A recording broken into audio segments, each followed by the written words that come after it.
This time in Goss's Garage, we're going to talk about something that is so basic you would be hard-pressed to think that anybody would do it wrong.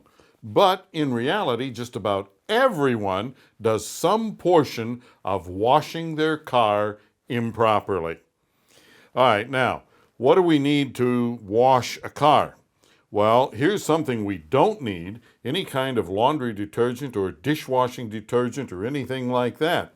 What we want to wash a car is a detergent that is made specifically for car washing. Nothing else. It doesn't work well for a lot of other things.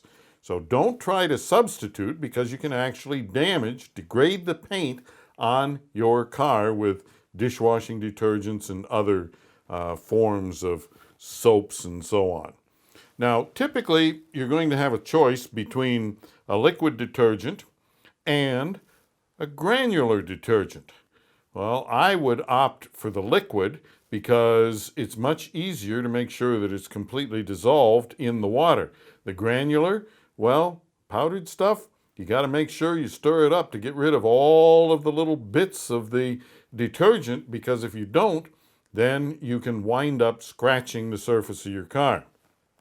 Okay, so we got the proper car washing detergent, liquid detergent. Now, here's what everybody uses. This is a sponge. Pretty innocuous. Everybody has used a sponge forever. Well, I wouldn't do it. And the reason is, if you look at a sponge, if you get up really close and you look at each one of these little openings in here, these pores that hold the water and the soap, well, if you look at them, take a magnifying glass, what you'll see is that the back side of them is closed. So you have this perfect little capsule that can collect pieces of dirt which is abrasive, and hold it in the surface of the sponge, even though you rinse it out. And that means that when you start washing, well, what you're actually doing is sanding the surface of your car. So I would opt, instead of the sponge, I would opt for something like this. This, of course, is a wash mitt. They come in various sizes and so on, and different configurations. You want the nap on them to be as long as is possible, because that gives more space for dirt to get back up in there and stay away from the surface of your paint. So this is what you're looking at, because this doesn't trap dirt like the sponge does. So now we've got our soap, we've got a wash mitt. What else do we need? Well, we certainly need a bucket, something like we have here. Now, there's two ways to go about this. One of the things that we want to make sure that we do is that we don't get the water dirty that we're going to wash the car with. So we put our soap in here and we put water in there, and then we start washing. Well, one of the things you might want to consider is what we see back here. This is generically referred to, and it's also a trade name, is a grit guard. This is a piece of plastic that goes in the bottom of the bucket, and it allows any grit that is rinsed off of the sponge or the wash mitt to go down into the bottom of the bucket. It isn't staying in the water. Well, the other way, and the way I prefer, is two buckets. One for the wash and one to rinse my wash mitt in. So my soap and everything in here always remains clean.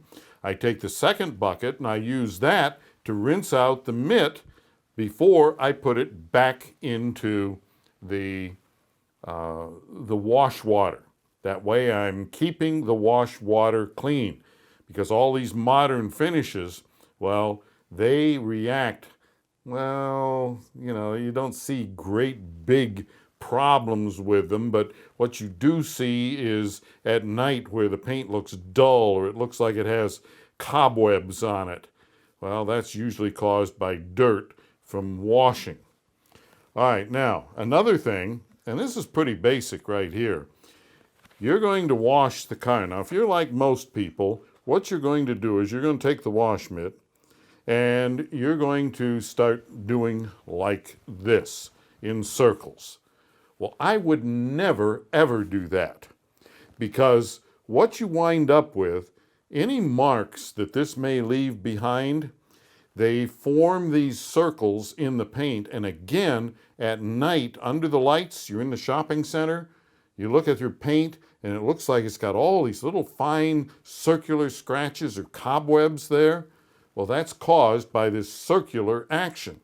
So what you should do is use the mitt and start at one end of a panel and go all the way to the other end and then lift it off.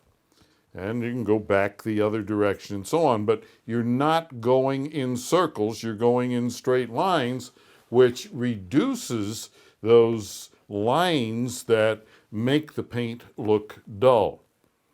Now, of course, you want to rinse everything carefully. You want to make sure that you dry carefully. Of course, you can do that with a chamois, artificial or natural, however you might want to use it. You can also use a leaf blower or other tool like that to blow dry the car, which will prevent any possibility of scratches in the paint.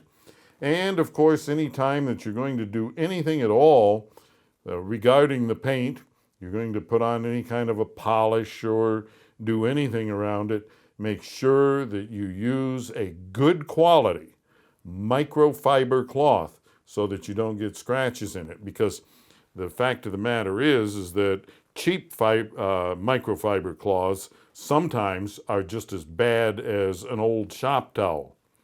Remember also that you can, if you get a good quality, you can use a brush such as we have here.